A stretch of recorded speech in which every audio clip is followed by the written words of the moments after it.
Namaskar. We all have weaknesses, we all make mistakes.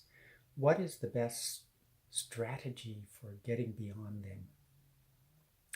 I mentioned a week or two ago a beautiful saying by our Guru Sri Ananda Murti: forget what you don't want.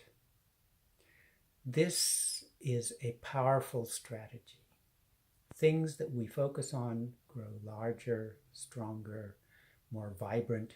Things that we ignore become weaker, become forgotten, fade away. So rather than dwelling on our mistakes and our weaknesses, we should turn around, turn our back to them, leave them in the past, focus forward on what it is that we do want to become.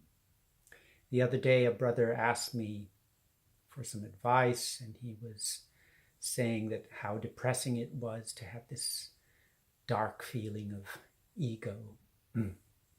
So I suggested to him, imagine what it would be like to have no ego. What would that feel like? So here we're using our imagination to, rather than dwelling on the problem and emphasizing it, we're using our imagination to focus on the solution. What would that feel like? How exciting, what would that actually be? And then when we do that, we find out, well, there is a part of me that is not the ego, which is the being, the witnessing entity. And immediately I focus on that feeling of what would it be like to have no ego. That's the part of my being that I focus on. Pure being, present throughout the universe. Right? So again, it's so wonderful to have this amazing qualities of the mind. We just have to learn how to use them. So that's my message at the moment.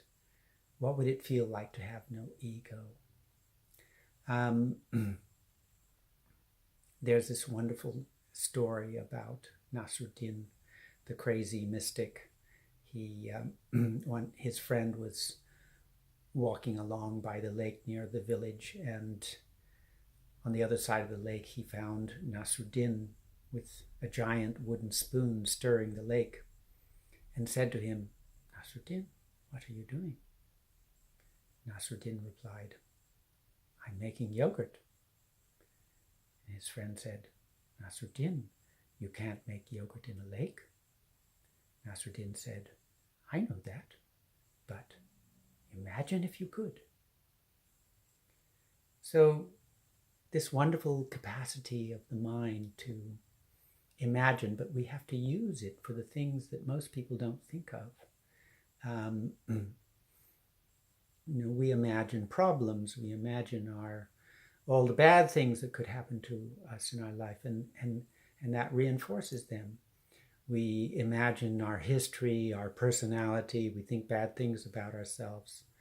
But use that wonderful capacity of imagination to imagine enlightenment, imagine liberation, imagine freedom.